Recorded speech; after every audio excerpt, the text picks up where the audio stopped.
तो नमस्कार, देश नहीं झुकने देंगे में बहुत बहुत स्वागत आप सभी का। देखिए, कल एलएसी से पीएलए गैंग को लेकर एक बहुत दुख भरी खबर आई थी और आज ये तस्वीरें भी आ गई, इसलिए हम शो शुरू करने से पहले बता रहे हैं। मेरे साथ retired major general SP Sinha साहब है, मेरे साथ शहजाद पूनावाला यहां पर है। ये जो तस्वीरें इस वक्त आप देख रहे हैं, ये तस्वीरें हम यहां पर डिकोड करेंगे और ये तस्वीरें पीएलए गैंग का दिल बहुत दुखा सकती है। सबसे पहले शहजाद पूनावाला मेरे साथ है, retired major general SP Sinha. General साहब, एक बार तस्वीरें दिखा दीजिए, समझा दीजिए, क्योंकि हम जो तस्वीरें देख पा रहे हैं, समझ पा रहे हैं, इसमें शायद 300 से 400 की संख्या में चीन के सैनिक थे। ये लोग जो है इंट्रूजन की कोशिश कर रहे थे, घुसपैठ की, और भारतीय सैनिक जो नजर आ रहे हैं ये शायद 30 से 35, 15, 20, 25, 30 मैक्सिमम, और इन्होंने खदेड़ दिया। यही हुआ था जनरल सिन्हा, एक बार आप समझा दीजिए तस्वीरें। देखिए, पहले तो इसका मैं इस इंसिडेंट का बैकग्राउंड समझाना चाहता हूँ। जाड़े में क्या होता है, क्योंकि ठंड बहुत बढ़ जाती है। 7,000 8,000 फीट पे हम उसको हाई एल्टीट्यूड बोलते हैं। ये तो 17,000 फीट है। ये 17,000 फीट, 17,000 फीट है, तो 17,000 फीट तो ये तो हाई एल्टीट्यूड का बाप है। इतना ठंड पड़ती है। तो होता क्या है नॉर्मली कि विंटर में हम भी अपना पोस्ट छोड़ के पीछे वापस आते हैं और पेट्रोलिंग करते रहते हैं। लेकिन हम चीन की नीयत जानते हैं। चीन भी वही करता है, पोस्ट छोड़ के पीछे चला जाता है और पेट्रोलिंग करता है। चीन ने क्या कहा, जो ही हम लोग विड्रॉ किए तो चीन ने यह साजिश करी कि भाई अब ये बाड़बंदी भी नजर आ रही है बीच में। 300 पीएलए ट्रूप्स जो है एडवांस किए कि यदि रिएक्शन। अच्छा, इनके हाथों में क्या ये हाथों में ये कौन सा, ये डंडा है? ये देखो, ये जो नजर आ रहा है 1996 का जो संधि है हिंदुस्तान और चीन के बीच में, आर्टिकल 6 रोमन 1 क्या कहता है कि फायर आर्म्स इस्तेमाल नहीं होगा। ठीक है, उसी के तहत फायर आर्म्स इस्तेमाल होता नहीं है। लेकिन ये डंडे मारे हाँ, लेकिन वो आर्टिकल ये भी कहता है यूज ऑफ फोर्स नहीं होगा। एक चीज बताओ अमन, यदि मैं अपने डंडे में बार्ड वायर बांध दूं और तुम पर प्रहार करूं तो क्या ये यूज ऑफ फोर्स नहीं है? ये वही हो रहा है। यूज ऑफ फोर्स नहीं है, यूज ऑफ फोर्स है। इसका मतलब है आर्टिकल 6 1996 का एग्रीमेंट का ये उल्लंघन है। पहली बात। दूसरी बात है कि जब ये आगे बढ़ना शुरू किया तो उन्होंने एंटीसिपेट किया था कि 10, 15, 20 एक सेक्शन स्ट्रेंथ था, प्लाटून स्ट्रेंथ, मैक्सिमम एक कंपनी स्ट्रेंथ होगा। 300 हमारे बंदे तो संभाल लेंगे, हम घुस जाएंगे। और चीन की आदत है, जब घुस गया 2 कदम आगे 1 कदम पीछे आके बैठ जाएगा और 24 घंटा में स्ट्रक्चर बना देता है, फिर आप उसको निकालते रहिए। तो ये चीन की रणनीति थी। लेकिन हमारी जो ये कितनी संख्या होगी इसकी? इनकी 300 थी, 300 के आसपास 300 थी। और बार्ब वायर, डंडा, आयरन रॉड लेके आए थे ये, क्योंकि आर्टिकल 6 का वो बहाना कहते हैं कि हम तो उल्लंघन नहीं किए। अब दूसरी बात है कि हमारी जब इंफॉर्मेशन ट्रिकल, देखिए कितनी संख्या, कितनी बड़ी संख्या में जब हमारी इंफॉर्मेशन जो हायर कमांड स्ट्रक्चर को गया तो उन्होंने रीइंफोर्समेंट, हम लोग फौज में बोलते हैं, रीइंफोर्समेंट इस तेज गति से आया कि हमारी भी नफरी करीब 100 के करीब पहुंच गई। अच्छा। शुरू में हमने 35 लोगों ने संभाला 300 को, 30 से 35। हाँ, उसके बाद 35 ने संभाला 300 को। हाँ, जो सदा बाड़बंदी है। और फिर अच्छा, जैसे गुरु गोविंद सिंह ने कहा कि 1 से 1.25 लाख लड़ाओ तब ना हो, तो वही है हमारे फौजी। मैं अमन थोड़ा सा डाइग्रेस करूंगा। हिंदुस्तान आर्मी विश्व की सबसे बेस्ट आर्मी है। 1999 उसका उदाहरण है। 18 डिग्री सैलिएंट पे धावा कर बोलना, अमन तुम भी जाओगे ना तो 6 कदम के बाद तुम सांस लेने फंस जाओगे। 17,000 फीट की ऊंचाई, 17,000 फीट पे। तो हमारे जब रिइंफोर्समेंट आया, फिर हम लोगों ने तो जिस शैली में समझते हैं, जो भाषा समझते हैं, सठम, मतलब बेसिकली एंटीसिपेट नहीं किया था। इसको एक लाइन में कहूं, देखिए, एक तरफ है मोदी जी की कूटनीति और दूसरी है कूटने की नीति। ये कूटने की नीति और कूटनीति दोनों हाथ बा हाथ चलता है। देखिए, वो सरकारें नहीं है जहां पर सोनिया जी से पूछना पड़ता था कि हम स्ट्राइक करें ना करें, फिर मना हो जाता था, फिर एमएफएन स्टेटस दिया जाता था। ये वो वाली सरकार है जहां पर अगर घुसोगे तो हम भी घर में घुसकर surgical strike, Balakot air strike और कूटेंगे। और मुझे तो अच्छा लगता अगर आप पंजाबी कमेंट्री पीछे चल रही थी, थोड़ा उसको ही सुना देते तो सारा विश्लेषण अच्छा हो जाता। हाँ, लेकिन ये जो हाथों में मैं जिसको बार बार कर रहा हूं जनरल सिन्हा, ये हाथों में डंडे और उसके आसपास कीले लगे होती है, इसको बैटन क्या कहते हैं इसको? नहीं, देखो, ये डंडे होते हैं, आयरन रॉड भी होते हैं, आयरन रॉड, और उसमें बार्ब वायर, जो हम लोग फेंसिंग करते हैं तो बार्ब वायर तो प्लेंटी क्वांटिटी में होता है। उसी को ऐसे बांध दिया और फिर उससे मारा जाता अब देखो, एक बार्ब वायर मतलब कांटी की तरह है, उस पर तुम पर ये देखिए, मैं तुम पर प्रहार करूंगा तो तुम तो कल संतोष बाबू का कैसे मृत्यु हुई थी, कैसे इन्होंने मारा था बेदर्दी के साथ, ट्रैप किया था। तो अच्छा, फिर ये गिरते पड़ते भागते हुए नजर आ रहे थे, ये सारे भाग रहे थे। अरे 2-2.5 साल में ये लोग आते हैं सेना के लिए और ये लोग जनरली बिजनेस करते हैं। जो आदमी दुकानदारी चलाता है और चाइना का सिंगल चाइल्ड पॉलिसी के तहत ये मरने से डरते हैं, ये तो भागेंगे।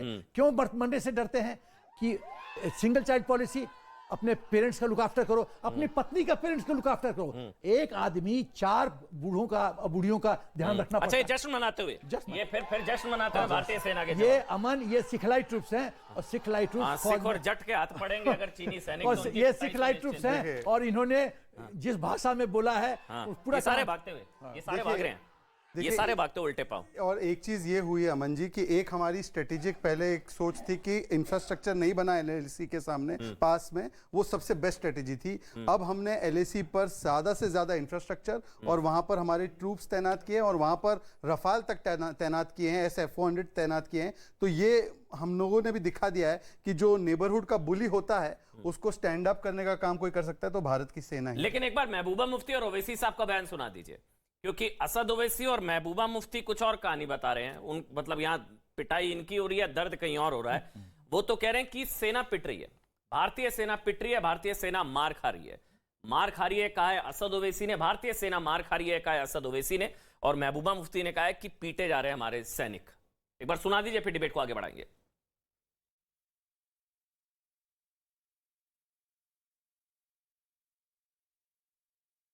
देश के प्रधानमंत्री चीन के नाम लेने से डरते हैं, उनकी सरकार चीन के बारे में बोलने से डरती है। ट्रेड इम्बैलेंस है, उसके बावजूद भी हमारे सेना मार खा रही है, हमारी जमीन में चीन घुसता है। Our soldiers have been beaten up by them. They are not allowed to retaliate. देश के प्रधानमंत्री चीन के नाम लेने से डरते हैं, उनकी सरकार चीन के बारे में बोलने से डरती है। ट्रेड इम्बैलेंस है, उसके बावजूद भी हमारे सेना मार खा रही है, हमारी जमीन में चीन घुसता है। Our soldiers have been beaten up by them. They are not allowed to retaliate. देश के प्रधानमंत्री चीन के नाम लेने से डरते हैं, उनकी सरकार चीन के बारे में बोलने से डरती है। ट्रेड इम्बैलेंस है, उसके बावजूद भी हमारे सेना मार खा रही है, हमारी जमीन में चीन घुसता है। Our soldiers have been beaten up by them. They are not allowed to retaliate. ये वो तस्वीरें हैं इस वक्त आपकी टीवी स्क्रीन पर। हालांकि ये तस्वीरें जो हैं, ये आप सोचिए तो सिर्फ ट्रेलर है, ये कूटनीति है। ये भारतीय सेना की कूटने की नीति है, पीएलए के खिलाफ सेना की कूटनीति।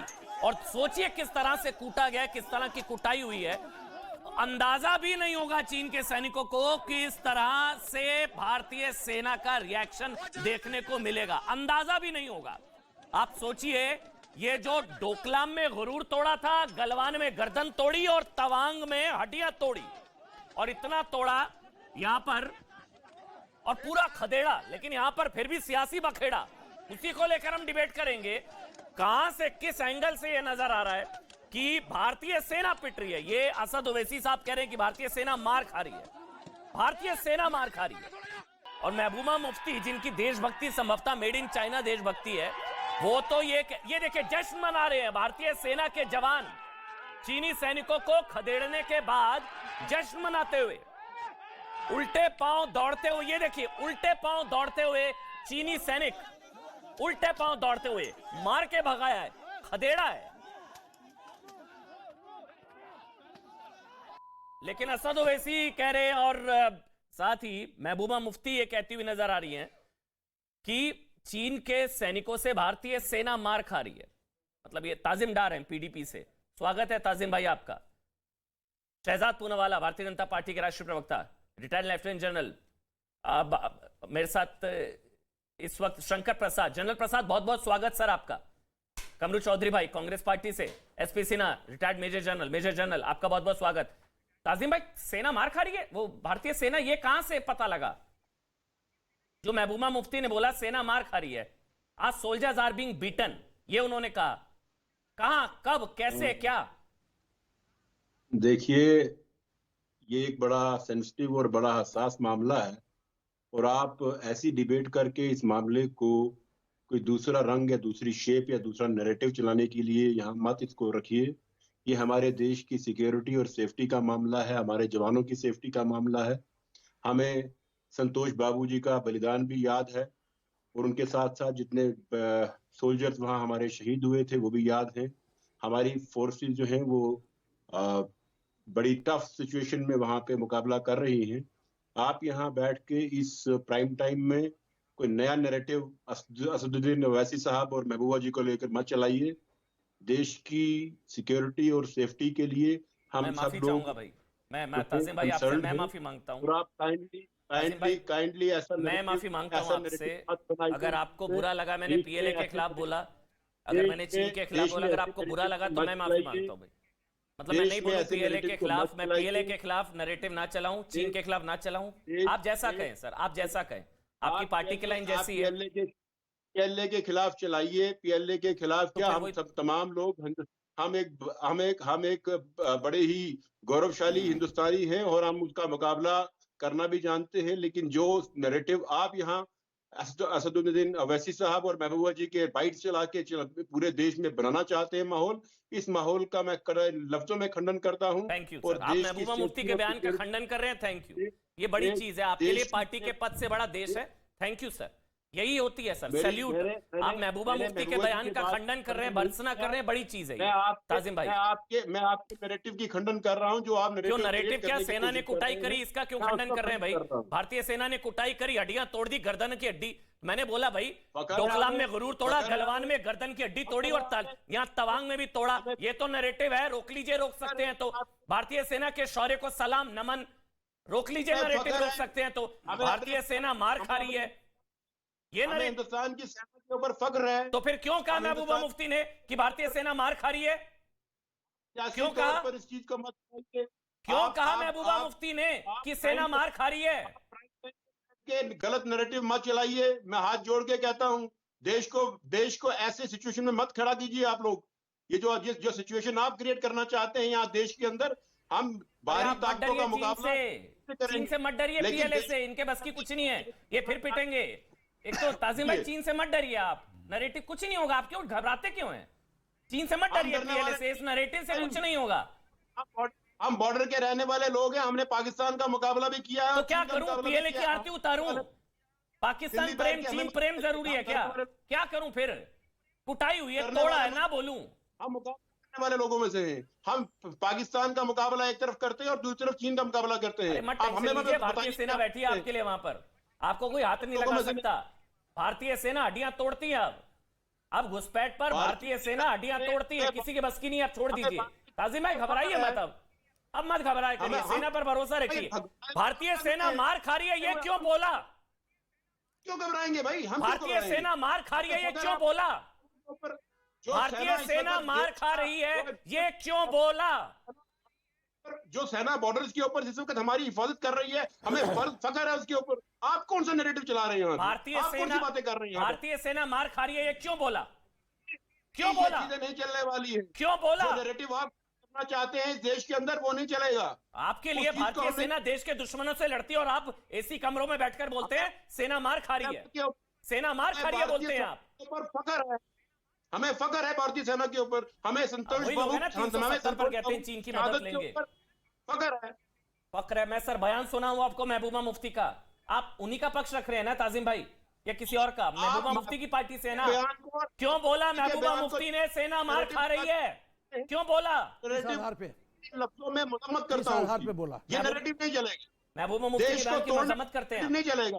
देश को जोड़ने वाला नैरेटिव एक बनाना बार है। सुना दीजिए जिससे भाई, अगर देश एक इनको, रहे। ये महबूबा मुफ्ती की पार्टी के नेता हैं और महबूबा मुफ्ती के बयान का खंडन ये कर रहे हैं, मैं महबूबा मुफ्ती का बयान फिर से सुनाऊंगा आज, और मैं नैरेटिव बनाऊंगा कि भारतीय सेना ने तोड़ा है पीएलए को, भारतीय सेना ने कुटाई की है पीएलए की, गर्दनें तोड़ी, हड्डियां तोड़ी। ये जितनी बार ऐसे घुसपैठ की कोशिश करेंगे, एक एक इंच के लिए 56 इंची सीना लिए भारतीय सेना डटी हुई है। सुना दूं आपको अगर महबूबा हमें मुफ्ती का मौका बयान? मिलेगा, हम भी गर्दनें लेगी। अगर हमें मौका मिलेगा हम भी तोड़ेंगे। एक बार सुना दीजिए भाई, एक मिनट मैं रिक्वेस्ट कर रहा हूं फिर से पीसीआर से। मैं जनरल से ना आ रहा हूं, शहजाद पूनावाला आ रहा हूं, कमरू आ रहा हूं, आपके पास शंकर प्रसाद, जनरल प्रसाद आपके पास आ रहा हूं। एक बार दोबारा से सुना दीजिए, शब्दों को ध्यान से सुनिएगा। हड्डियां तोड़ दी चीन के सैनिकों की, और यहां महबूबा मुफ्ती, अब इनका सिग्नल भाई दोबारा से कनेक्ट आगे सुना दीजिए। एक बार महबूबा मुफ्ती का बयान सुनिएगा ताजिम भाई, प्लीज बयान सुनिएगा उनका, अपने नेता का सर, तो सुनिएगा, सुना दीजिए एक बार। Our soldiers have been beaten up by them. They are not allowed to retaliate. Our soldiers have been beaten up by them. They are not allowed to retaliate. Our soldiers have been beaten up by them. They are not allowed to retaliate. Our soldiers have been beaten up by them. They are not allowed to retaliate. Our soldiers have been beaten up by them. They are not allowed to retaliate. Our soldiers have been beaten up by them. They are not allowed to retaliate. Our soldiers have been beaten up. Our soldiers have been beaten up. हमारे सेना के जवान पीटे जा रहे हैं. आप सोचिए, पीट पीट कर उनकी हड्डियां तोड़ दी. यहां दूसरा नैरेटिव, इतना तो चीन नहीं दावा कर रहा. कोई जवाब है ताजिम भाई? मैं 1 मिनट और आपको दे रहा हूं. बोल दीजिए गलत बयान था, गलती हो गई. मैं इस बयान से अपने आप को अलग करता हूं क्योंकि मैं जानता हूं आपके लिए पार्टी से पहले देश है. ताजिम, मैं आपको जानता हूं. हमें संतोष बाबू जी और उनके साथ साथ कई जवानों की शहादत आज भी याद है. इतने लोगों की शहादत हमें याद है जिन लोगों ने अपनी जान इस देश के लिए दी थी. उसके बाद भी चीन लगातार हमारे ऊपर आक्रमण किए हुए है. उसका मुंह तोड़ जवाब देना पड़ेगा. बस मैं ये कहूंगा. और आप ये सियासी लोगों के बयान चला के देश की जो इस वक्त सिक्योरिटी और सेफ्टी है उसके साथ खिलवाड़ मत कीजिए. बड़ी चीज है. आज आप भी अपनी नेता के बयान से शर्मिंदा हो रहे हैं कि उनका बयान मत चलाइए बार बार. आप सियासी ठीक है ताजिम भाई, कर रहे हैं. मैं एक चीज बाकी में आप उनके बयान से शर्मिंदा हो रहे हैं, मेरे लिए इतना ही बहुत है कि मत चलाइए उनका बयान बार बार. आप भी शर्मिंदा हो रहे हैं अपनी नेता के बयान से. बहुत अच्छी बात है. शहजाद पूनावाला, बयान किया है. अरे शर्मिंदा होना चाहिए. ऐसा बयान दिया महबूबा मुफ्ती ने. वो कह रही है भारतीय सेना पिट रही है. भारतीय सेना पिट रही है. शहजाद पूनावाला, शहजाद पूनावाला, संतोष बाबू जी और उनके साथ जवानों की शहादत क्या हमें भूल गए क्या? शहादत का सम्मान होता तो ऐसा बयान नहीं होता. शहजाद पूनावाला, भूल चुके हैं क्या? ठीक है सर, ठीक है ताजिम. शहजाद पूनावाला, ओवैसी साहब ने बोला मार खा रही है और हमारी सेना यहाँ पर पिट रही है. महबूबा मुफ्ती, ये समझ नहीं आता. पिटाई पीएलए की हो रही है और दर्द कहीं और होता है. इनको खदेड़ा है, इनकी सांसें इनकी फूल रही है. चीनी सैनिकों को खदेड़ा नीचे, सांसें इनकी फूल रही है. शहजाद पूनावाला, आपने स्टेटमेंट ध्यान से सुना अमन जी? हाँ, नहीं सुना आपने? अच्छा. उसने कहा our soldiers are being beaten. उसने बिल्कुल सही कहा. उनके सोल्जर तो पिट के आए. आपको क्यों लगता है कि उनके सोल्जर भारतीय हैं? Our soldiers are being beaten. वो तो सच बोल रही है बेचारी. देखिए ऐसा है, बात कर रही थी, मैं ऐसे गुस्सा हो रहा था. नहीं आप ऐसे गुस्सा हो रहे हो. तो उसने बिल्कुल सच कहा है. देखिए तवांग में हुई कंबल कुटाई, लॉबी करे हाय हाय. कंबल कुटाई हुई है और ये लॉबी हाय हाय कर रही है. देखिए वहां पर एक सीसीपी है और वहां पे एक पीएलए है जिसका मुकाबला हम लोग करते हैं कूटनीतिक और कूटने की नीति से. पर यहां पर भी एक सीसीपी और पीएलए है. यहां की सीसीपी का मतलब है कांग्रेस चाइनीज प्रोपेगेंडा और यहां की पीएलए का मतलब है पाकिस्तान लॉबी एक्टिवेटेड. ये Congress Chinese propaganda and Pakistan lobby activate हो जाती है और उनकी कंबल कुटाई हुई है इसलिए हाय हाय कर रहे हैं. उसने तो वो सही कहा है. महबूबा मुफ्ती ने बिल्कुल सही कहा है कि आर सोल्जर्स वर बीटन. परंतु देखिए गंभीरता से 2-3 बातें कहना चाहता हूं. जिस व्यक्ति ने जब चीफ मिनिस्टर के रूप में वो होते हुए जब वो ये वकालत करती थी कि जो आतंकवादी है वो बेचारे युवा हैं, भटके हुए युवा हैं और भारत की सेना को मारने पर वो उनके घर जाती थी शहादत मनाने, उन आतंकियों की तथाकथित शहादत मनाने. जिस पार्टी ने सड़क का गुंडा कहा हो भारत की सेना के प्रमुख को, जिस पार्टी ने सर्जिकल स्ट्राइक पर प्रूफ मांगे हो, बालाकोट एयरस्ट्राइक का प्रूफ मांगा हो, 26/11 पाकिस्तान की नहीं बल्कि ये साजिश किसी और की है, ये हिंदुओं की साजिश है, इस प्रकार के बयान दिए हो, और जिसने चाइना का पैसा लेकर, चाइना का चंदा लेकर, चाइना से एमओयू साइन करके हमारे आर्थिक और टेरिटोरियल हितों का समझौता किया हो, जिसने हजारों स्क्वायर किलोमीटर जमीन दे दी हो, उनसे आप एक्सपेक्ट क्या करते? गलवान का शो हुआ था, मुझे याद है मैं आपके गलवान के शो पर था. सभी लोगों ने कहा कि भारत की सेना पर सवाल मत उठाइए. उन्होंने हमारे 20 शहीद किए, हमें उसका दुख है, परंतु हमने 45 से कम हड्डियां नहीं तोड़ी है, उनके मारे नहीं है. परंतु इन्होंने एक भी बार यकीन नहीं किया. क्या कह रहे थे? गलवान में पिट के आ गए. ये कांग्रेस पार्टी कहकर है. और फिर जब विदेशी रिपोर्ट्स, ऑस्ट्रेलियन अखबार ने, रशियन का टैस ने छापा कि 45 कम से कम मारे गए हैं उनकी तरफ से, तब भी उन्होंने इसको एक्नॉलेज नहीं किया. क्योंकि एक होता है, और एसपी सिन्हा साहब बताएंगे, एक होता है एक्चुअल वॉरफेयर, ये कंबल कुटाई जो कर रहे हैं, और एक होता है साइकोलॉजिकल वॉरफेयर, लेकिन मनोबल को तोड़ना. इस मनोबल को तोड़ने का सुपारी ताजदीन हुसैन और बाकी लोगों ने लेकर. लेकिन दुख इस चीज का, जनरल प्रसाद, मैं तो पहले माफी चाहूंगा कि कम से कम सेना इस पॉलिटिकल डिबेट में नहीं पड़ती, ना आपको पढ़ना चाहिए सर, इसलिए मेरा सवाल ये नहीं होगा. मुझे दुख इस बात का होता है कि पराक्रम के सबूत सेना को अगर देने पड़े तो इससे ज्यादा शर्मनाक और दुखदाई हम लोगों के लिए नहीं हो सकता. मैं माफी मांगता हूं इन सब की तरफ से.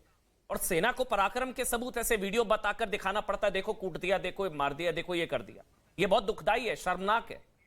और वहां पर क्या हो रहा है, क्या नहीं हो रहा है, सेना बेहतर तरीके से हैंडल करती है. जनरल प्रसाद, देखिए मैं इस डिबेट को थोड़ा और ऊंचा ले जाना चाहता हूं, अगर आप मुझे थोड़ी सी इजाजत दें तो. बिल्कुल सर. पूनावाला साहब ने बिल्कुल सही कह दिया, इसमें कोई डाउट नहीं है. आपने बयान सुना दिया, उसमें कोई डाउट नहीं है.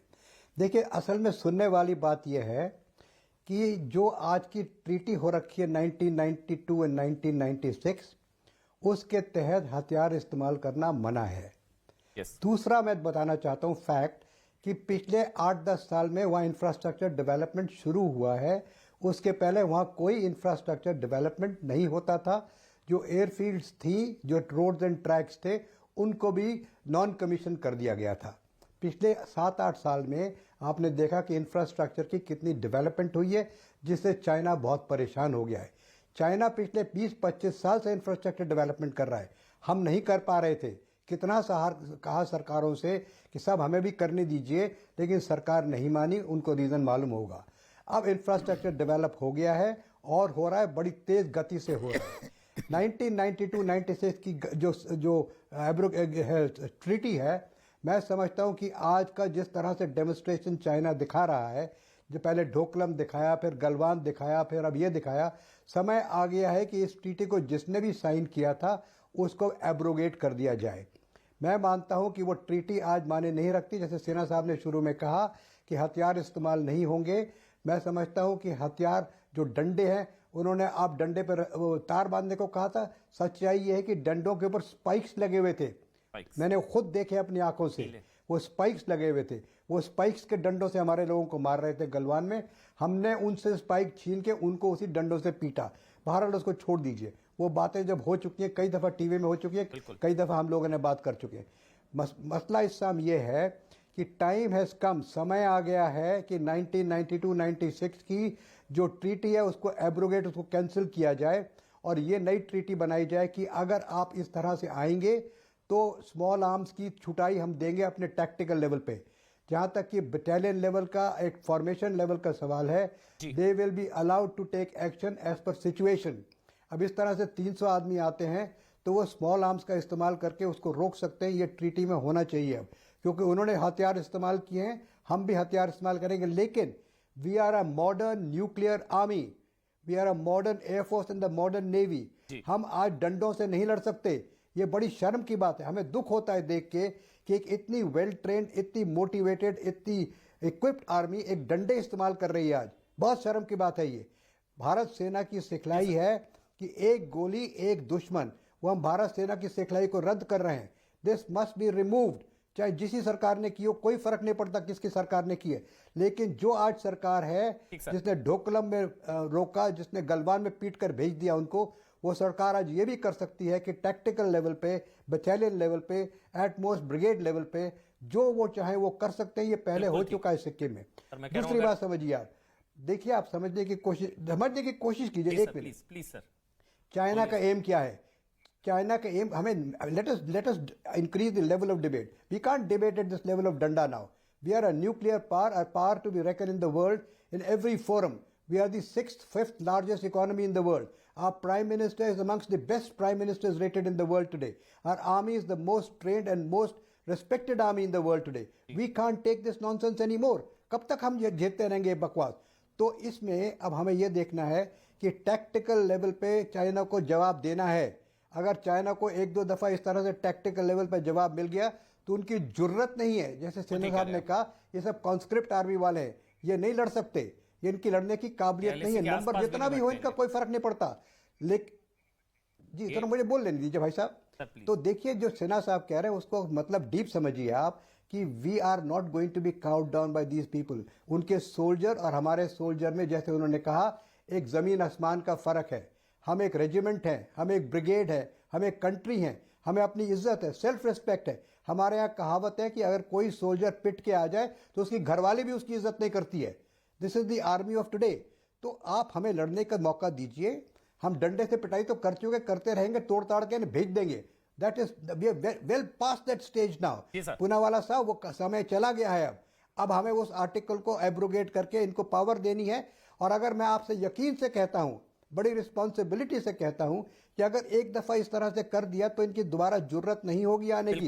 कल 300 आदमी आए थे, 300 लाशें मिलती वहां पे। फिर देखिए चाइना में क्या हरकत होती। एक ब्रेक ले रहा हूं जनरल प्रसाद, माफी के साथ ब्रेक की मजबूरी है, चाइना में ब्रेक की मजबूरी है सर, बिल्कुल सर ब्रेक की मजबूरी है। छोटा सा ब्रेक ले रहा हूं, लेकिन डंडों से हाल करा जो जनरल प्रसाद बहुत इंपॉर्टेंट पॉइंट उठा रहे हैं कि अगर वो ट्रीटी खत्म कर दी गई हथियारों के नो यूज वाली, तो फिर तो आसपास भी नहीं भटकेंगे एलएसी के। छोटा सा ब्रेक के बाद कमरू चौधरी आपसे शुरू करूंगा, छोटा सा ब्रेक ले रहा हूं।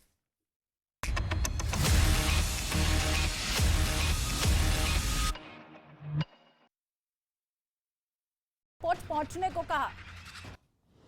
उत्तर प्रदेश में सोनभद्र के सरकारी स्कूल में बच्चों से काम कराए जाने का वीडियो वायरल हो रहा है। अधिकारियों ने जांच के बाद कार्रवाई का आदेश दिया। वाराणसी में काशी विश्वनाथ धाम के लोकार्पण का 1 साल पूरा होने पर भव्य उत्सव। विश्वनाथ धाम के दर्शन के लिए बड़ी संख्या में श्रद्धालु पहुंचे। उत्तर प्रदेश के बहराइच में तेंदुए से लोगों में दहशत। वन विभाग की टीम ने गांव में पहुंचकर लोगों को जागरूक किया। तेंदुए के हमले से 2 महीने में 3 बच्चों की मौत। महाराष्ट्र के नासिक में वन विभाग ने तेंदुए के बच्चों को उनकी मां से मिलवाया। जंगल में घूमने के दौरान मां से बिछड़ गए थे बच्चे। जम्मू कश्मीर के कठुआ में आजादी के अमृत महोत्सव का जश्न। बीएसएफ ने शहीदी चौक पर बैंड से परफॉर्मेंस कर श्रद्धांजलि दी। रुद्रप्रयाग में सबसे लंबी टनल सड़क निर्माण का काम शुरू हुआ। बद्रीनाथ नेशनल हाईवे और केदारनाथ नेशनल हाईवे को जोड़ेगी टनल। 2.5 साल में बनकर तैयार होगी 900 मीटर लंबी टनल। न्यूयॉर्क पुलिस के एक वेयरहाउस में भीषण आग लग गई। करोड़ों की संपत्ति जलकर खाक। कड़ी मशक्कत के बाद आग पर पाया गया काबू। कांगो की राजधानी किनशासा में बाढ़ और बारिश का कहर। अब तक 100 से ज्यादा लोगों की मौत हो गई, दर्जनों लोग घायल। अमेरिका के टेक्सास में बवंडर से मची है तबाही। तेज हवा और बारिश में गिरे बिजली के खंभे। बिजली सप्लाई भी बाधित हुई। घरों को भी पहुंचा नुकसान। और चीन के वुहान शहर में नए बुखार के चलते बच्चों की तबीयत खराब हो रही है। एक ही रात में 700 बच्चे बुखार की चपेट में आए। और फीफा फुटबॉल वर्ल्ड कप के फाइनल में पहुंची अर्जेंटीना की टीम। सेमीफाइनल में क्रोएशिया को दी करारी शिकस्त।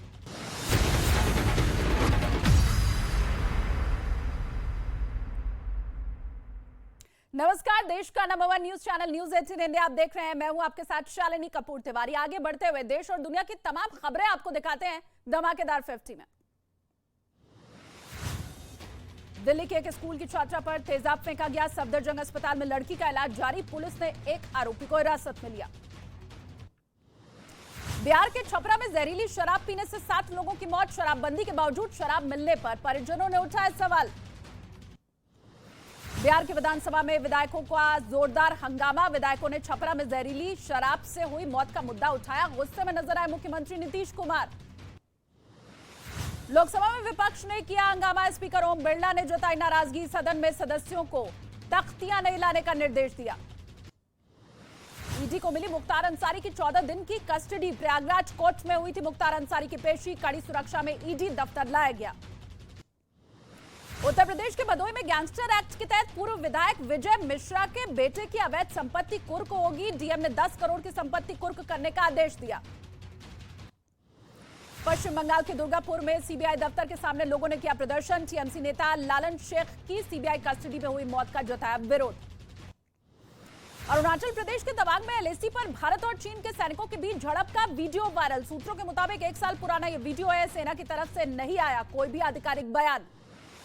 चीन से झड़प के मुद्दे पर रक्षा मंत्री राजनाथ सिंह ने दिया मुंहतोड़ जवाब। कहा हमारे सैनिकों ने वीरता का परिचय देते हुए चीन के सैनिकों को खदेड़ दिया। हिंद महासागर में कुछ दिन पहले दाखिल होने वाला चीन का जासूसी जहाज युआनवांग 5 अब इलाके से बाहर निकल गया है। भारतीय नौसेना ड्रोन और समुद्री गश्ती विमान के जरिए कर रही है निगरानी। गुजरात के सूरत में पुलिस ने पाकिस्तान की एजेंसी आईएसआई के लिए काम करने वाले एक आदमी को गिरफ्तार किया है। आईएसआई के इशारे पर सूरत से भारतीय सिम कार्ड पाकिस्तान भेजने का आरोप। बीजेपी संसदीय दल की बैठक में शामिल हुए पीएम मोदी। तालियों के साथ पीएम का हुआ स्वागत। बीजेपी अध्यक्ष जेपी नड्डा ने पीएम को माला पहनाई। पीएम मोदी आज अहमदाबाद में आध्यात्मिक गुरु प्रमुख स्वामी महाराज के शताब्दी समारोह का उद्घाटन करेंगे। शाम 5:30 बजे होगा उद्घाटन। गृह मंत्री अमित शाह से मिलेंगे महाराष्ट्र और कर्नाटक के मुख्यमंत्री। महाराष्ट्र कर्नाटक सीमा विवाद के मुद्दे पर करेंगे चर्चा। शाम 7 बजे होनी है मुलाकात। 16 दिसंबर को वाराणसी जाएंगे गृह मंत्री अमित शाह। काशी तमिल समागम के समापन समारोह में लेंगे हिस्सा। बीएचयू मैदान में संबोधन भी करेंगे। असम के मुख्यमंत्री हेमंत बिस्वा शर्मा ने अरुणोदय 2.0 योजना का उद्घाटन किया। योजना के तहत महिलाओं को हर महीने उनके बैंक खाते में 1250 रुपए मिलेंगे। उत्तर प्रदेश में नगर निकाय चुनाव शांति से करवाने के लिए एक्शन प्लान तैयार हो चुका है। ऑपरेशन चुनाव नाम दिया गया है। चुनाव के पहले मेरठ में 1000 से ज्यादा आरोपियों को भेजा गया जेल। हिमाचल प्रदेश से कांग्रेस विधायक विक्रमादित्य सिंह और उनके परिवार के खिलाफ गैर जमानती वारंट जारी। विक्रमादित्य सिंह पर उनकी पत्नी ने घरेलू हिंसा के आरोप लगाए हैं। उत्तर प्रदेश के मुजफ्फरनगर में शादी समारोह में अवैध हथियार से फायरिंग करने का वीडियो वायरल हो रहा है। आरोपी लड़के को पुलिस ने गिरफ्तार किया। उत्तर प्रदेश के महोबा में कोचिंग से पढ़कर घर जा रहे छात्रों के दो गुटों के बीच में विवाद हो गया। छात्रों के बीच हाथापाई के बाद पत्थरबाजी भी हुई। सोशल मीडिया पर वीडियो वायरल। कानपुर में कॉलेज में प्रोफेसर के बीच मारपीट हो गई। पूरी घटना सीसीटीवी में रिकॉर्ड। पीड़ित की शिकायत पर 3 लोगों के खिलाफ केस दर्ज। गुजरात के अमरेली में महिला की पिटाई का वीडियो सामने आया है। महिला के दूसरी शादी करने पर विवाद हुआ। ससुराल वालों ने पिटाई की, बाल काटे। मध्य प्रदेश के इंदौर में तेज म्यूजिक बजाने के ऊपर विवाद हुआ। कहासुनी के बाद लोगों ने एक आदमी को पीट दिया। पुलिस ने दर्ज किया मामला। उत्तर प्रदेश के मथुरा में एक स्कूल की महिला शिक्षिका और प्रिंसिपल में कहासुनी हो गई। शिक्षिका पर प्रिंसिपल पर बरसाई चप्पलें। सोशल मीडिया पर वीडियो वायरल। उत्तर प्रदेश के रायबरेली में एक लड़के को लोहे की रॉड से पीट कर हत्या कर दी गई। पूरे मामले में पुलिस पर भी लापरवाही बरतने का आरोप लग रहा है। सोशल मीडिया पर वीडियो वायरल। उत्तर प्रदेश के संत कबीर नगर में शराब की दुकान पर मारपीट हुई। बदमाशों ने दुकानदार के साथ मारपीट की। दुकान में तोड़फोड़ भी की। मुंबई के घाटकोपर इलाके में एक मेडिकल स्टोर में भीषण आग लग गई। कड़ी मशक्कत के बाद आग पर काबू पाया गया। हादसे में किसी भी तरह की जनहानि नहीं। उत्तर प्रदेश के हापुड़ में पैसों के लेन देन की वजह से 2 पक्षों के बीच झड़प हुई। हंगामे के बीच फायरिंग हुई। सीसीटीवी में रिकॉर्ड हुई पूरी घटना। पंजाब के लुधियाना में डिलीवरी देने आए लड़के से मारपीट। कुरियर पसंद नहीं आने पर मालिक को गुस्सा आ गया। सीसीटीवी में रिकॉर्ड हुआ वीडियो। उत्तर प्रदेश के फिरोजाबाद में दर्दनाक सड़क हादसा। बस और एक गाड़ी की जोरदार टक्कर हो गई। 6 लोगों की मौत, 21 लोग गंभीर रूप से घायल। आगरा में नेशनल हाईवे पर बड़ा हादसा हुआ। डिवाइडर से जाकर के तेज रफ्तार कार टकरा गई। कई लोग गंभीर रूप से घायल। घटना का वीडियो आया सामने। पटना में मोटरसाइकिल के एक शोरूम से 2 बदमाश कैश लूट कर फरार हो गए। सीसीटीवी कैमरे में रिकॉर्ड हुई वारदात।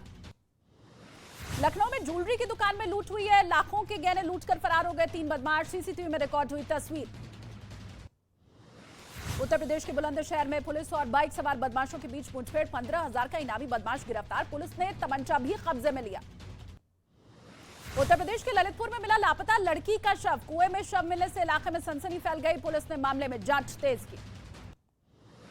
मध्य प्रदेश के मुरैना में करीब 15 फीट गहरे गड्ढे से 2.5 साल के बच्चे को सुरक्षित बाहर निकाल लिया गया। बिजली का खंभा लगाने के लिए की गई थी खुदाई। हिमाचल प्रदेश के नाहन में मेडिकल कॉलेज में खाने में निकले कीड़े। मरीजों ने लगाया लापरवाही का आरोप। जांच के लिए कमेटी का किया गया गठन। अहमदाबाद में बस ड्राइवर की सतर्कता से बची महिला की जान। बस में दिल का दौरा पड़ने पर ड्राइवर ने बस अस्पताल पहुंचाई। एयर इंडिया ने दिल्ली एयरपोर्ट से यात्रा करने वाले यात्रियों के लिए जरूरी एडवाइजरी जारी की है। डोमेस्टिक के लिए उड़ान भरने वाले यात्रियों को समय से 3.5 घंटे पहले, जबकि अंतर्राष्ट्रीय यात्री को 4 घंटे पहले एयरपोर्ट पहुंचने को कहा। उत्तर प्रदेश में सोनभद्र के सरकारी स्कूल में बच्चों से काम कराए जाने का वीडियो वायरल हो रहा है। अधिकारियों ने जांच के बाद कार्रवाई का आदेश दिया। वाराणसी में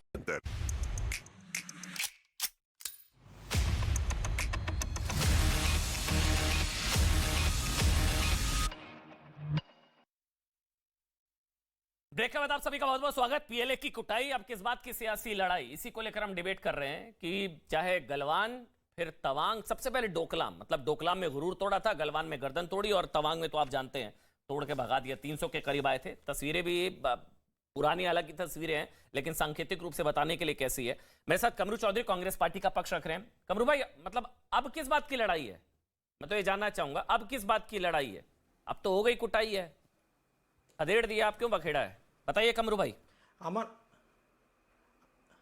अमन भाई, एक चीज बताओ, मेरा घर में कोई घुस आए जबरदस्ती और मैं हाथ पे हाथ धरे बैठा रहूंगा? मैं तो बहुत बुरी तरह से मैं मारूंगा उनको। मारकर ऐसा भगाऊंगा कि वो जिंदगी भर जरूरत ना कर सके, कि हिम्मत भी ना कर सके कि और आंख उठा कर भी देखे। ठीक बात, यही हकीकत है। ये हमारा हिंदुस्तान पे कोई अटैक करेगा और हम चूड़ी पहन कर बैठा रहेंगे घर में, ये नहीं हो सकता। मैं गलत शब्द यूज किया, माफी चाहता हूं, लेकिन मेरे को एक चीज बहुत अच्छा लगा जनरल शंकर प्रसाद जी का।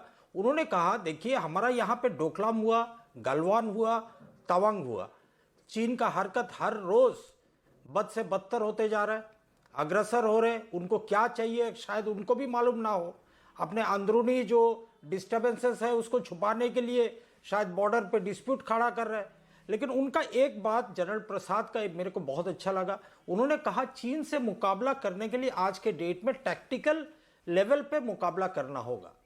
ये टैक्टिकल लेवल मेरा हिसाब से क्या होना चाहिए था, आज जब हमारा यहाँ पे गलवान के बाद में जब इंडिया से चाइना से इंडिया में इंपोर्ट लगभग 95 बिलियन डॉलर्स का हुआ, कभी आज तक नहीं हुआ। Trade deficit balance imbalance 75 billion dollars का है इंडिया और चाइना के बीच में।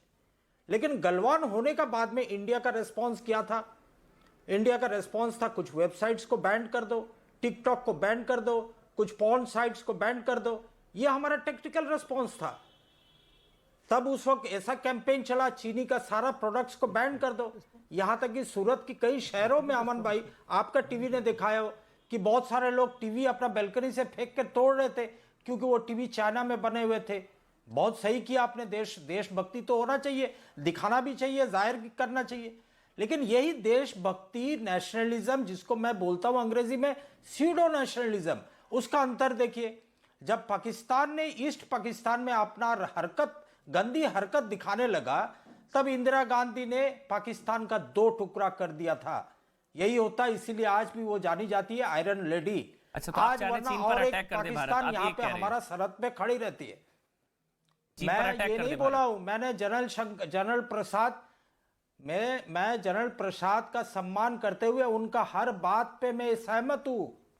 आज क्यों इकोनॉमिक डिसबैलेंस हो इंडिया और चीन में, क्यों हम इंपोर्ट को बैन नहीं कर सकते? आप ही का चैनल में दिखाए थे जाकिर नायक का जब एपिसोड आया था, जिस तरह से एक एनिमिटी फैलाया जा रहा था जाकिर नायक का इशू को लेकर, तब हमारा क्या रेस्पॉन्स था? जब मलेशिया ने उनको शरण दिया, हमने पाम ऑयल को बैन कर दिया मलेशिया से। पता चला क्या मानते हैं आप? नहीं, देशद्रोही है।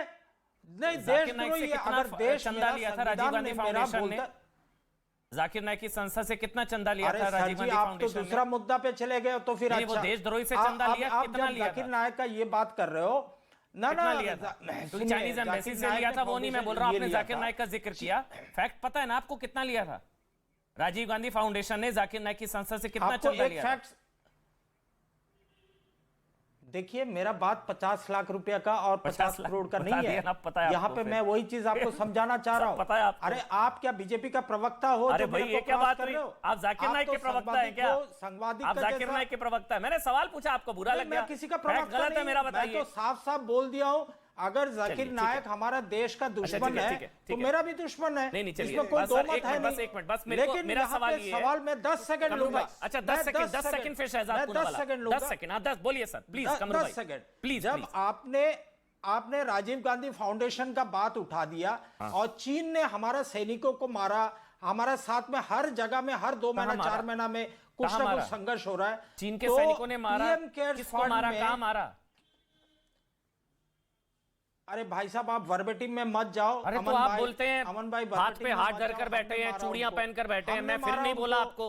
नहीं सुनिए, हमारे घर में घुसे, हमारे घर के लोग चूड़ियां पहनकर बैठे थे। सवाल को खत्म करने मत दो, डाइवर्ट मत करो टॉपिक। वर्बेटिम ही पकड़ूंगा ना। आप कह रहे हैं कि सवाल का जवाब दो। अच्छा, पीएम केयर्स फंड में, ठीक है, पीएम केयर्स फंड में क्या चीन का जो है टिकटॉक कंपनी वगैरह सब मिलकर 50 करोड़ का डोनेशन दिया है कि नहीं? ठीक है, नहीं दिया, नहीं दिया। ये सवाल हो गया अब आपका। अब शहजाद पूना वाला बोलेंगे। अब हो गया, अब शहजाद पूना वाला। शहजाद बोलिए, अब शहजाद आप बोलिए, फिर जनरल प्रसाद, उसके बाद जनरल सिन्हा आपके पास। हालांकि ये इकोनॉमिक डिबेट एक स्पीशियस डिबेट है, टैक्टिकल डिबेट पे बात करना चाह रहा हूं, परंतु इकोनॉमिक पर पहले जवाब देता हूं। जब कांग्रेस पार्टी की सरकार आई 2003-4 में, तब ट्रेड डेफिसिट 1.46 बिलियन डॉलर था। जब छोड़ कर गए, जब चंदा ले लिया, चाइना से डायरेक्ट पैसा ले लिया, एमओयू साइन कर दिया, उसके बाद 36 बिलियन डॉलर हो गया था ट्रेड डेफिसिट, मतलब 2346% का इंक्रीज। आज आप बिल्कुल सही कह रहे हैं, 76 बिलियन डॉलर है। पर जिन लोगों ने 2300% इंक्रीज किया, और अगर बैन करना है, इंपोर्ट बैन करना है, सारी चीजें बैन करनी है, तो सबसे पहले बताओ कि एमओयू आज भी जारी है, आज भी वो एमओयू साइंड है सोनिया गांधी, राहुल गांधी और शी जिनपिंग का, तो वो क्या दिखाई देना चाहिए कि नहीं? दूसरी बात, एक मिनट में एक सवाल ले लूं आपसे, ये सारी डिबेट, एक मिनट कमरू जी बीच में मत बोलिए, महत्वपूर्ण विषय, हाँ नहीं पहले शहजाद बोलेंगे, कमरू जी बीच में मत बोलिए, वो आपके बीच में नहीं बोले, वो आपके बीच में नहीं बोले। शहजाद, मेरा आपसे सवाल है, जो कमरू जी का भी है, कांग्रेस पार्टी का, ये जो डिबेट टीवी स्टूडियोज में होती है, ये डिबेट संसद में क्यों नहीं हो रही है? ये कांग्रेस चाहती है कि ये जो इंकर्जन, ये जो हुआ टकराव, संसद में डिबेट क्यों नहीं हो रही है? यही सवाल है कांग्रेस का, इसका जवाब दीजिए आप पॉइंटेड। इसका जवाब 30 सेकंड में दूंगा, परंतु मेरा जो मेन पॉइंट है वो मुझे कंप्लीट करने दीजिए। 1 मिनट पहले मैं आपके सवाल का जवाब देता हूं। 26/11 के बाद स्टेटमेंट पढ़ा गया चिदम्बरम के द्वारा, डिबेट नहीं हुई। रूल 372 लोकसभा का, रूल 186 क्लॉज 17 लोकसभा का क्लियरली कहता है कि कोई भी ऐसा मैटर जिसमें कि सीक्रेट और सीक्रेटिव चीजें हैं, उसको डिबेट का पात्र नहीं बनाया जा सकता पार्लियामेंट में। और अगर मैं ये झूठ बोल रहा हूं तो राज्यसभा की 4 इंसिडेंट्स ले आया हूं। 2010 प्लीज 210 सेशन 6 मार्च 2007 नक्सली हमला एमपी सुनील कुमार महतो पर, नो चर्चा अलाउड। 2012वां सेशन 26 नवंबर 2007 serial bomb blast in UP, no discussion allowed. 2015वां सेशन 12 मार्च 2009 26/11 पर डिस्कशन नॉट अलाउड। 2015वां सेशन फरवरी 18 2009 श्रीलंका का सिचुएशन, नो डिस्कशन अलाउड। ये क्योंकि हमारे पार्लियामेंट में हम उन चीज़ों पर डिस्कशन नहीं कर सकते जिसका स्ट्रेटेजिक और सीक्रेट का एक ऐसा चीजें होती है जिसको हम डिस्क्लोज नहीं कर सकते। ये पार्लियामेंट के रूल्स है, हमने नहीं बनाए, ये पहले से बने हुए रूल्स है और ये कांग्रेस पार्टी भी फॉलो करते हैं। अब मुझे एक मेन पॉइंट पे आने दीजिए। इसी पार्लियामेंट में खड़े होकर ए के एंटनी ने एक समय कहा था कि कोई भी एलएसी पर इंफ्रास्ट्रक्चर नहीं बनाना सबसे बेस्ट पॉलिसी है। मैं बस आपको 2014 के बाद जो मानसिकता बदली है वो बताना चाहता हूं। हमने 9 नए टनल, जिसमें कि 2.5 किलोमीटर का सेला टनल है, एसपी सिन्हा जैसी जानते हैं, 11 और टनल बना रहे हैं। रोड प्रोजेक्ट वेस्टर्न लद्दाख और संस्कार वैली का ऑल्टरनेटिव कनेक्टिविटी बना रहे हैं। डीएसडीबीओ को क्लास 70 स्पेसिफिकेशन का बना रहे हैं। स्टोरेज फैसिलिटीज हमने हाउट्जर टैंक के लिए और इक्विपमेंट के लिए 450 एससी इक्विपमेंट के लिए अरुणाचल और सिक्किम के पास भी बना रहे हैं। S-400 वहां पर डिप्लॉयड है, रफाल्स डिप्लॉयड है। 22,000 सोल्जर्स के लिए हमने वहां पे कंट्रोल्ड हैबिटेट बना दिया है। 44,000 करोड़ का इन्वेस्टमेंट करके अरुणाचल प्रदेश में हमने 7 एडवांस लैंडिंग ग्राउंड तवांग के पास भी बनाए हैं। न्यू ग्रीनफील्ड एयरपोर्ट होलोंगी में बनाया है। 3 रेल लाइन, जिसमें भालुकपोंग टू तवांग वाला लाइन है। रोड बनाया है, trans Arunachal highway, east west corridor और अरुणाचल फ्रंटियर हाईवे। अब मैं एक सवाल पूछना चाहता हूं कमरू चौधरी जी, मैंने आपको 15 चीजें जो हमने एलएसी का इंफ्रास्ट्रक्चर बनाने के लिए, क्योंकि यही चीज होती है, पहले ताकत बढ़ाओ फिर रिस्पांस दो। अब कमरू चौधरी जी, आप मुझे 3 रोड के नाम बता दो जो आपने एलएसी के पास बनाए। वो बताएंगे, लेकिन मेरे को आगे बढ़ना पड़ेगा। पहले मैं जनरल सिन्हा फिर जनरल प्रसाद के पास मुझे जाना है। डिबेट को थोड़ा आगे बढ़ाना है प्लीज। जनरल सिन्हा, मैं आपके पास आ रहा हूं। ये स्ट्रेटेजिक, जनरल प्रसाद उसके बाद आपके पास आऊंगा, 1 मिनट और लूंगा, फिर जनरल प्रसाद आपके पास आऊंगा। पहले जनरल सिन्हा बोलेंगे। इससे कनेक्टेड बात है, इसलिए मैं बताना चाहता हूं जो कि कनेक्टेड बात है। प्लीज सर, मैं आ रहा हूं आपके पास, मुझे 1 मिनट दीजिए। जनरल सिन्हा बहुत देर से नहीं बोल पाए। Retired major general SP Sinha. General Sinha, strategic importance भी है, पहले डोकलाम, फिर गलवान, फिर तवांग। और ये जो शहजाद ने बताया, अभी नितिन गडकरी पिछले हफ्ते वहीं पर थे, 1.25 लाख करोड़ के आसपास का जो है इंफ्रास्ट्रक्चर डेवलपमेंट, जिसमें अरुणाचल में 44,000 करोड़ रेल नेटवर्क, इंफ्रास्ट्रक्चर, सड़क, हाईवेज, इसी वजह से परेशान है और ये स्ट्रेटेजिक इंपॉर्टेंस है इसकी। जनरल सिन्हा, आप समझाइए सर। एकदम मैप पे नहीं। हाँ, आप बताइए पीछे मैप भी दे दीजिए। अच्छा, ऐसा है कि माओ त्से तुंग के जमाने से पॉलिसी ग्रैंड स्ट्रेटजी थी 1 palm 5 finger स्ट्रेटजी। माओ त्से तुंग के पाम था टिबेट और फिंगर्स थे सिक्किम, भूटान, नेपाल, अरुणाचल प्रदेश और लद्दाख। अरुणाचल प्रदेश पे दृष्टि है चीन की और उसको साउथ टिबेट कहता है। डोकलाम भूटान की सिक्योरिटी से रिलेटेड है, इसलिए इंपॉर्टेंट है। अब मैं बताना सुनो, अब मैप पे समझाऊंगा। ये जो तवांग है, इसका जियो स्ट्रेटेजिक महत्व क्या है अमन? जियो स्ट्रेटेजिक महत्व है कि चीन को ये तवांग का रास्ता जो है चीन और तिब्बत के बीच में शॉर्टेस्ट रूट है और माउंटेनियस टेरेन में जो शॉर्टेस्ट रूट है वो ऑपरेशनल फ्लेक्सिबिलिटी देता है, मोबिलिटी का, आपका लॉजिस्टिक का, मूवमेंट का। तो ये उसके लिए बहुत इंपॉर्टेंट, इसीलिए बार बार तवांग पे उसकी दृष्टि आती है, पहली बात। अब डोकलाम भूटान के सिक्योरिटी से परिप्रेक्ष्य से बहुत इंपॉर्टेंट है। तीसरी बात, अरुणाचल प्रदेश क्यों इंपॉर्टेंट है? अरुणाचल प्रदेश पे चीन की इसलिए दृष्टि है क्योंकि वो अरुणाचल प्रदेश के कंट्रोल लेने के बाद वो तुम्हारे सीधे सिलीगुड़ी कॉरिडोर पे पहुंच रहा है। चिकन नेक, वो चिकन नेक दबा देगा, पूरा नॉर्थ ईस्ट खा जाएगा। और उसके बाद नॉर्थ ईस्ट में जितने आतंकवादी संगठन है उसको चीन टेरर फंडिंग करता है। तो ये यूएस स्ट्रैटेजिकली ये अरुणाचल तवांग हमारे लिए ये जुगलर वेन है, यदि दबाया हम मर जाएंगे, ये समझने की जरूरत है। और इसीलिए बार बार तवांग तवांग तवांग चीन करता रहता है, ये समझने की जरूरत है। और वही नहीं, यदि हम ये डोकलाम और गलवान का मैं बताना चाहता हूं, गलवान का ये इंपॉर्टेंस है, जियो स्ट्रेटेजिक इंपॉर्टेंस, कि गलवान दौलत बेग ओल्डी के बगल में है, को लोकेटेड है। तो यदि दौलत बेग ओल्डी गया तो दौलत बेग ओल्डी रोड गया, जो हमारी एयर स्ट्रिप थी उसको मैं एक थोड़ा सा डाइग्रेस करूंगा। जो अभी शहजाद डीएसडीबी रोड का जिक्र एब्सोल्युटली डीएस दौलत बेग ओल्डी। जब एयर मार्शल बरबोरा ने प्रपोज किया था कांग्रेस सरकार को कि एयर स्ट्रिप को रिपेयर खोजता है, इसको रिपेयर करने की अनुमति दी जाए, नहीं दी गई। लेकिन मैं उस एयर मार्शल बरबोरा का बहुत प्रशंसा करता हूं। उसने कहा I will do it and he did it. उसने एयर स्ट्रिप रिपेयर किया और फंक्शनल किया और खुद लैंड किया। फर्स्ट फ्लाइट में वो अपना दौलत बेग ओल्डी एयर स्ट्रिप पे लैंड किया। और यदि दौलत बेग ओल्डी हमारे कंट्रोल में नहीं होता अमन, तो ये तो पूरा गलवान चला गया था। तो आप ये देखो कि चीन बहुत ही स्ट्रेटजिकली हमको घेरता है और हम यहां पर किंतु परंतु में लग जाते हैं। क्या ये सच नहीं है कि भूतकाल में यदि चीन कहता था कि भाई सरकार को कि आर्मी को बोलो कि ये स्ट्रेटेजिक रोड ना बनाए, और यहाँ की सरकार मान जाती थी। अब मुझे 10 सेकंड और दो। बिल्कुल जनरल प्रसाद आ रहा हूं बस, डेढ़ मिनट। अब ये महबूबा का आपने वीडियो दिखाया, आपने सेकंड सेंटेंस नोट नहीं किया, सबने फ्री हैंड नहीं दिया गया। मैं बताता हूं सेकंड सेंटेंस। पहले कहा कि इंडियन आर्मी के सोल्जर्स की पिटाई हुई है। दूसरा कहा कि Indian army has not been allowed to retaliate. वाह, व्हाट ए प्रोपेगेंडा। जो लेडी बोलती है कि हिंदुस्तान की आर्मी जम्मू एंड कश्मीर में आतंक फैला रही है और बर्बरता के साथ पेश आ रही है और इंक्वायरी होनी चाहिए, वो जो लेडी कहती है कि 370 हटने के बाद कोई तिरंगा उठाने वाला नहीं होगा, जो लेडी कहती है कि पाकिस्तान से बात करो, उस पाकिस्तान से जो हमारे बर्बादी का 1947 से हमारे लिए मतलब मिस्चिफ कर रहा है, पूरा आतंकवाद हिंदुस्तान में जो हो रहा है उसके वजह से हो रहा है, उससे वो लेडी आज कहती कि हिंदुस्तान की सेना पिट गई। वीडियो नहीं दिखाई दे रहा है, पहली बात। और दूसरी बात, आपने कहा Indian army not allowed to retaliate. क्या बात कर रही है मैडम? ये कांग्रेस का कल्चर होगा, Indian army not allowed to retaliate. MOD से परमिशन चाहिए था गोली का। 10 सेकंड और प्लीज। ये क्या ये सच नहीं है कि कर्नल पठानिया को मिशेल सेक्टर में गोली पाकिस्तान पे गोली चलाने के लिए एंटोनी ने जेल भेज दिया? शेम। एक मिलिट्री ऑफिसर मिलिट्री ड्यूटी करने के उसको जेल भेज दिया आप लोगों ने। जनरल प्रसाद, जो टेक्निकल जिसका जिक्र अभी कमरू चौधरी ने किया, आप जवाब देना चाह रहे, बोलिए सर। अब फिर मैं ताजिम आपके पास आऊंगा, आपको टाइम दूंगा। पहले जनरल प्रसाद के पास। मैं 2-3 बातें बताना चाहता हूं। मैं पॉलिटिक्स में नहीं घुसना चाहता, लेकिन जिस तरह से पॉलिटिकल बात हुई है पिछले 4-5 मिनट में, आपके स्पीकर्स ने कहा है, उस पर टिप्पणी जरूर करना चाहता हूं। इसी मारे मैंने हाथ खड़ा किया था। देखिए, ये जो 1992-96 की जो ट्रीटी हुई है, उस समय सरकार कौन सी थी? किस सरकार ने इंफ्रास्ट्रक्चर डेवलपमेंट नहीं होने दिया? क्यों डरते थे कि हम चाइना से? तो ये चीज़ मैं नहीं कहना चाह रहा था, लेकिन मुझे ज़बरदस्ती कहनी पड़ रही है क्योंकि लोग गलत कोटेशन कर रहे हैं, गलत कोट कर रहे हैं।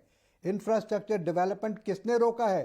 पिछले 5-6 साल में केवल हुआ ये। अभी सिन्हा साहब ने बता दिया कि सरकार की हुक्म के बरखिलाफ डीबीओ को हमने एक्टिवेट किया, तवांग त्रिशूल को एक्टिवेट किया। कई एक एयरपोर्ट जो पुराने सेकेंड वर्ल्ड वॉर के थे, वो नॉन कमीशन थे, उनको कमीशन किया। ये किसने किया? ये पॉलिटिकल बात हमें को नहीं करनी चाहिए। बहरहाल देखिए, सबसे बड़ी बात यह है कि वी मस्ट अंडरस्टैंड हमारी स्ट्रेंथ कहाँ है।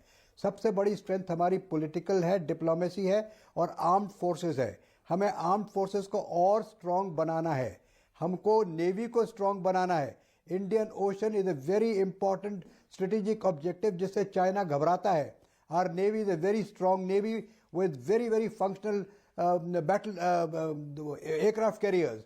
हमारी एयरफोर्स अभी रफाल लेकर आई है, तो we have a very powerful Rafale air force.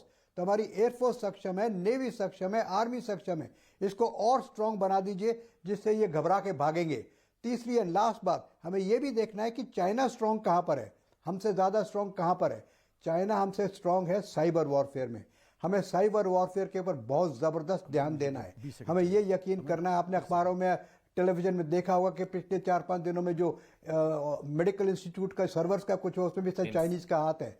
तो चाइनीज साइबर वॉरफेयर को हमें लड़ने के लिए तैयार होना है। मेरा कंक्लूजन रिमार्क ये है कि we are a strong nation, we are going on the right direction, time has come कि नहीं तो चाइना ये दोबारा करता रहेगा, इसको अब सिखाना पड़ेगा। और आप समझते हैं कि क्या न्यूक्लियर वॉर हो जाएगी? अरे न्यूक्लियर वॉर की तो इनके दम नहीं है, इनके पास कन्वेंशनल वॉर का दम नहीं है चाइना के पास। तो ये जब बातें हो रही हैं तो let us teach them a lesson. कल अगर 300 लाशें गिर जाती है ना वहां, फिर आप देखते तमाशा क्या होता। उसके बाद चाइना का सोल्जर हिलने के लिए तैयार नहीं होता, चाहे वो ऊपर से हुक्म भी देते, वो कहता नहीं साहब हम मरने के लिए नहीं जा रहे, वहां तो गोली फायर करके बर्बाद कर देगा वो। China is today no condition to take any war, nobody wants war, I don't want war, but war को अवॉइड करने के लिए we have to be strong। एक लाइन बोल सकता हूं? हाँ बोलिए एक लाइन, फिर ताजिम। 1962 में करी, उसके बाद खत्म होगी एग्जैक्टली। हाँ, एक ही चीज ताजिम आ रहा हूं, एक 10 सेकंड में आ रहा हूं ताजिम। 10 सेकंड। दिल्ली का कुल इलाका 1400 स्क्वायर किलोमीटर है और अरुणाचल प्रदेश का 83,000 स्क्वायर किलोमीटर है। ठीक है, फिर भी दिल्ली में ज्यादा रोड डेंसिटी थी, अरुणाचल में कम। और अभी जो रोड डेवलपमेंट और अब जो चल रहा है वो हिस्टोरिकली निगलेक्ट किया गया। ठीक है, अब ताजिम, अब आप बोलिए। ताजिम, मतलब वही बात है जो जनरल प्रसाद ने समझाया, जनरल सेना ने समझाया, घबराने वाली बात नहीं है कोई चीन से, इतना डरने वाली कोई चीज नहीं है, सेना पर भरोसा रहे कि कुछ नहीं होगा, ये कुछ नहीं उखाड़ सकते। ताजिम भाई देखिए अमन जी, जनरल प्रसाद साहब ने जितनी बातें कही मैं उन बातों से पूरा सहमत हूँ और उन्होंने बड़ी ही अच्छे तरीके से चीजों को समझाया। हालांकि हमारे दूसरे बुजुर्ग जो जनरल हैं उन्होंने थोड़ा सियासी रंग देने की कोशिश की अपनी बातों को, जिसमें महबूबा जी का नाम उन्होंने लिया और उन्होंने ये कहा कि वो आर्मी को आए दिन, ऐसा बिल्कुल गलत है। महबूबा जी ने कभी एकदम सही है, बात जरूर है। आप ट्विस्ट कर रहे हैं, पूरा करने देते हैं, इंग्लिश में नहीं बोल। जनरल सेना पहले मेरी बात रिस्पॉन्ड। हाँ प्लीज बोलिए ताजिम, सुन लीजिए। हाँ ताजिम बोलिए आप। जहां तक महबूबा जी का मामला है, इसमें कोई शक नहीं है कि हिंदुस्तान की आर्मी दुनिया की सबसे ज्यादा डिसिप्लिन आर्मी मानी गई है और है। कहवा दो ये बात, लेकिन महबूबा से ये बात कहवा दो, लेकिन महबूबा से ये बात कहवा दो। लेकिन उसके साथ साथ लेट मी कंप्लीट। ठीक है, बोलिए। उसके साथ साथ कश्मीर में कुछ ऐसी वारदातें भी हुई हैं जहां पे सिविलियन किलिंग्स जो थी आर्मी द्वारा की, कुछ लोगों द्वारा की गई, जिससे उंगली उठी आर्मी। सिविलियन किलिंग्स आर्मी ने की। सिविलियन किसकी बात, बुरहान वानी की बात करें, किसकी बात कर रहे हैं? आतंकियों की बात कर रहे हैं? अमन जी अगर आप मेरी बात सुनेंगे तो मुझे कंप्लीट करना। सर आर्मी के खिलाफ मत बोलिए, मैं सर आपका आधा घंटा भाषण सुन लूंगा, आर्मी के खिलाफ एक शब्द नहीं सुनूंगा। आर्मी ने सिविलियन किलिंग्स की, ये गलत, झूठ मत बोलिए। ना आपको सुनने की क्षमता ही नहीं है। मैं आर्मी के खिलाफ एक शब्द नहीं सुनूंगा, बाकी आप बोलिए। मेरे राजौरी डिस्ट्रिक्ट से 2 लेबर लोग यहाँ से उठ के शोपियन में गए, जहाँ पे शोपियन में उनको फेक एनकाउंटर में मारा गया। ये छुपी हुई बात नहीं है और वो प्रूव हुआ। उसके बाद पाकिस्तान का एजेंडा लेके चलोगे तो ठोके जाएंगे। आर्मी जवान पाकिस्तान का एजेंडा लेके चलेंगे तो ठोके आर्मी की वजह से आप ताजिम भाई वहां बैठे हुए हैं। कोर्ट मार्शल किया गया। आप इन चीजों को डिनाई क्यों करते हैं? महबूबा ने कहा आर्मी को भी जम्मू कश्मीर से बाहर जाना चाहिए और आफ्सपा को भी, क्या ये समर्थन करते हैं आफ्सपा का? आप इन चीजों को डिनाई क्यों करते हैं? पीडीपी आफ्सपा का समर्थन करते हैं मेरे घर का, आज पीडीपी आफ्सपा का समर्थन करते हैं ना। आप तो जनरल प्रसाद की बातों को मान रहे हैं, कह रहे हैं कि डिसिप्लिन फोर्स है, तो आफ्सपा से क्यों आपको खतरा है भाई? बॉर्डर पर आर्मी अच्छी लगती है, जम्मू कश्मीर में आर्मी क्यों नहीं अच्छी लगती है आप लोगों को? क्यों आर्मी को गरियाते रहते हैं? क्यों आर्मी पर अटैक करते हैं आप सिर्फ एक ही एजेंडा चला। मैं ये कह रहा हूं कि जब मेरे गांव के 2 मजदूर फेक एनकाउंटर में मारे गए, कौन है? नाम बताइए ना, कौन सा केस है, कहाँ का केस है? आर्मी को थोड़ी ना ब्लेम कर देंगे आप। एक शब्द नहीं सुनूंगा सर आर्मी के खिलाफ। अगर 2 इंसिडेंट ताजिम भाई साहब सुनिए, पीडीपी के प्रवक्ता साहब, पीडीपी के प्रवक्ता साहब सुन लीजिए, नाम क्या इनका? ताजिन। अगर 2 घटनाओं से पूरी आर्मी खराब हो जाती है तो फिर तो आतंकवाद, तो फिर आप कहेंगे कि ये जो सारे जो बुरहान वानी है, अफजल गुरु है, तो सभी लोगों को आतंकवादी मान लिया जाए? ये तर्क नहीं। मुझे एक बात बताइए, एक सेकंड प्लीज, बीच में मत बोलिए। मेरा एक सवाल है, क्या आपने अभी कहा आर्म फोर्सेस को डिसिप्लिन फोर्स मानते हैं, आप स्वागत करते हैं इसका, तो क्या आफ्सपा होना चाहिए और जम्मू कश्मीर में आर्मी होनी चाहिए, हाँ या ना? जहां पे कोताहियां होंगी वहां पे उंगली उठेगी, और जहां कोई बंदूक उठाएगा वो सीधा ऊपर भी जाएगा, ये भी नोट कर लीजिए। जो पाकिस्तान का एजेंडा लेके चलेगा उसको ठोका जाएगा। बस वही पाकिस्तान का एजेंडा लेके चलेगा। जो शहजाद पूनावाला ने पूछा, वो इम्पोर्टेंट ये है कि देश के हित में कोई गलत करता है तो वो जाएगा, बिल्कुल जाएगा। जी ठीक है, मैं कमरू फिर आ रहा हूँ, जनरल सेना आपके पास आऊंगा, पूरा टाइम दूंगा आपको। कमरू चौधरी, जो अभी शहजाद पूनावाला ने कहा कि मैं वो जनरल प्रसाद से भी समझूंगा, जनरल सिन्हा से भी समझूंगा कि आप लोग चाहते हैं इस पर चर्चा हो। शहजाद कह रहे हैं कि ये रूल की, क्योंकि ये नेशनल सिक्योरिटी, सीक्रेसी, सीक्रेट सेना की स्ट्रेटेजी का मामला है, उसको पब्लिक नहीं किया जा सकता। आप लोग क्यों चाहते हैं कि चीन के खिलाफ सेना की स्ट्रेटेजी पब्लिक हो जाए, चर्चा होकर? आप लोग क्यों चाहते हैं? और वो गोपनीय है, उसको पब्लिक नहीं किया जा सकता। भाई, जी बोलिए आप कमरू। अमन भाई, यहाँ जो आपके एस्टीम्ड पैनल है, मेरा सैनिक बुजुर्ग, इन दोनों को छोड़ के शायद ही कोई होगा जो नॉर्थ ईस्ट को जानता हो बेहतर मेरे से, क्योंकि मेरा पैदाइश वहीं पे हुआ है। जो वहां पे जो सिचुएशन मैंने बचपन से देखते हुए आया और किस तरह से हमारा आर्मी इंसर्जेंट्स को टैकल कर रही थी, वहां पे घुसपैठिया बर्मा का साइड से, बांग्लादेश के साइड से या चीन का बॉर्डर से टैकल कर रही थी, यह हमने अपने आंखों से देखा है और हमने बहुत सारे इंसिडेंट्स अपने सामने में फेस भी किया है। Without any doubt army is the best army in the world.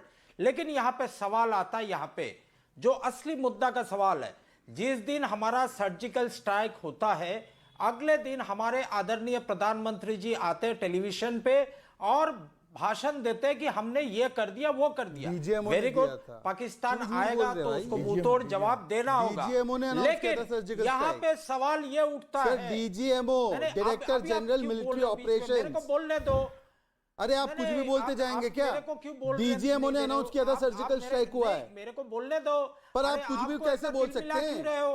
DGMO में अंतर नहीं पता पीएम और डीजीएमओ में। सुनो मेरा सवाल। अरे भाई पुनावाला, अभी मेरा सवाल बाकी है। नहीं, डीजीएमओ ने अनाउंस किया था सर्जिकल स्ट्राइक। पूछ लीजिए, मिलिट्री वेटरन्स बैठे हैं। Absolutely right. आज डीजीएमओ ने अनाउंस किया था, प्रेस कॉन्फ्रेंस किया था। अरे आर्मी कॉन्फ्रेंस किया था। सुनो भाई, बालाकोट एयर स्ट्राइक के बाद एयर कमरू पहला हो गया, दूसरा बताइए। हाँ, पहला सवाल हो गया, हाँ दूसरा बताइए। डीजीएमओ ने किया था, ठीक है, नेक्स्ट सवाल ये है, आज यूनाइटेड नेशन सिक्योरिटी काउंसिल ने चिंता जताई कि चीन इंडिया बॉर्डर में किस तरह से जो डिस्टर्बेंसेस हो रहा है उस पे यूनाइटेड स्टेट्स ने अपना एक स्टेटमेंट जारी किया इसके बारे में। अब यहाँ पे हमारा गवर्नमेंट बोल रही है यहाँ पे ना कोई गुस्सा। समर्थन किया है उन्होंने, यूनाइटेड स्टेट ने समर्थन किया है। मेरा बात इंडिया का वो बताइए ना पूरा, मतलब आपका बढ़िया है। सुनिए मीठा कड़वा कड़वा थू, जो सूट नहीं कर रहा वो खा गया। यूएस ने सपोर्ट किया इंडिया को। अमन भाई ना सर, यूएस ने सपोर्ट किया इंडिया को, ये पूरा बताइए। आपकी बात ट्रम्प सरकार सर हाफ ट्रूथ नहीं तो करेगा ही। सुनिए, पेंटागन का स्टेटमेंट चला दीजिए भाई साहब। क्या सपोर्ट किया है कि चीन की जो इंकर्जन वाली कोशिश थी, सवाल यहाँ इंडिया ने जो जवाब दिया उसको मेरा सवाल तो पूछ लो। और हम अपने एलाइज के साथ खड़े हैं, ये भी बोल रहा है। सवाल अब मेरा सवाल आ जाए। अच्छा, आ जाए। अब ये बताइए, यहाँ पे जब वहां पे कोई ना गुस्सा है, ना मेरा कोई नुकसान हुआ है, ना इस तरह से कोई हरकत हुआ है, कौन बोला? ये हमारे देश के सरकार ने बोला। ठीक है। तो जब सर्जिकल स्ट्राइक के बाद में ऑफिशियल स्टेटमेंट आता है, पूरा भाजपा के इकोसिस्टम कूद पड़ती है। तो आज जब चीन पे इतना ज्यादा, चीन के साथ हमारा जो संघर्ष हुआ बॉर्डर में, अमेरिका चिंतित है, यूनाइटेड नेशंस चिंतित है, लेकिन हमारा बीजेपी सरकार क्यों चेस्ट थंपिंग कर रही है? हकीकत बयान कौन बोल रहा है स्ट्रेटेजी बताने के लिए? क्या हमने क्या किया? रक्षा मंत्री को सुना था राजनाथ सिंह अरे मोनोलॉग नहीं होता है डेमोक्रेसी। जी सर, पार्लियामेंट्री डेमोक्रेसी में मोनोलॉग नहीं चलता है, वहां पे डायलॉग। ये इंपॉर्टेंट है, यही मैं सवाल लेके जाना चाह रहा हूं। ये इंपॉर्टेंट है कि भाई डिबेट क्यों नहीं हो रही है, डिबेट क्यों नहीं हो रही? वो कमरू भी यही चाह रहे हैं। मैं फिर उसी सवाल पर आ रहा हूं और मैं सिन्हा साहब और जनरल प्रसाद, आप दोनों को 30 सेकंड मैं समझूंगा कि क्या वाकई स्ट्रेटेजी की इंपॉर्टेंस को ऐसे पब्लिक नहीं किया जा सकता चीन के खिलाफ सेना की स्ट्रेटेजी को संसद में डिबेट के जरिए। लेकिन जल्दी से शहजाद 30 सेकंड में आपको दे रहा हूं, फिर मैं जनरल सिन्हा और जनरल प्रसाद आपके पास। सर्जिकल स्ट्राइक के बाद हम लोग खुश थे क्योंकि आतंकी मारे गए, और चाइना को जिस प्रकार से कंबल कुटाई की उसके बाद भी हम खुश थे क्योंकि चाइना की कंबल कुटाई हुई हमारे सैनिकों के द्वारा। आप क्यों दुखी थे दोनों सिचुएशन में? पहले जनरल सिन्हा जल्दी से, क्या डिबेट पॉसिबल नहीं है? क्यों नहीं हो सकती चाइना पे डिबेट? नहीं हो सकती। क्यों? मैं क्यों बताता हूं। Operational planning, military equipment deployment, ठीक है, ट्रूप्स डिप्लॉयमेंट, ये सब पब्लिक डोमेन में आना नहीं चाहिए। नहीं आना चाहिए। देश की सुरक्षा से जुड़ा है। जनरल प्रसाद, रक्षा मंत्री जी ने स्टेटमेंट दिया, दैट इज गुड इनफ। ठीक सर। जनरल प्रसाद, एक मिनट आपका 20 सेकंड, 1 मिनट सर, टाइम हो गया। 20 second general Prasad. Debate sir please. देखिए अमन, आर्मी की जो सिखलाई है, आर्मी के जो ऑपरेशनल प्लान है, मुश्किल से 2% लोगों को पता होते हैं। मिलिट्री ऑपरेशन डायरेक्टरेट में भी सिर्फ एक सेक्शन को पता होता है। ठीक सर, शुक्रिया जनरल प्रसाद, जनरल सेना शहजाद पूनावाला, और आपका बहुत बहुत शुक्रिया। 100 बात के एक बार।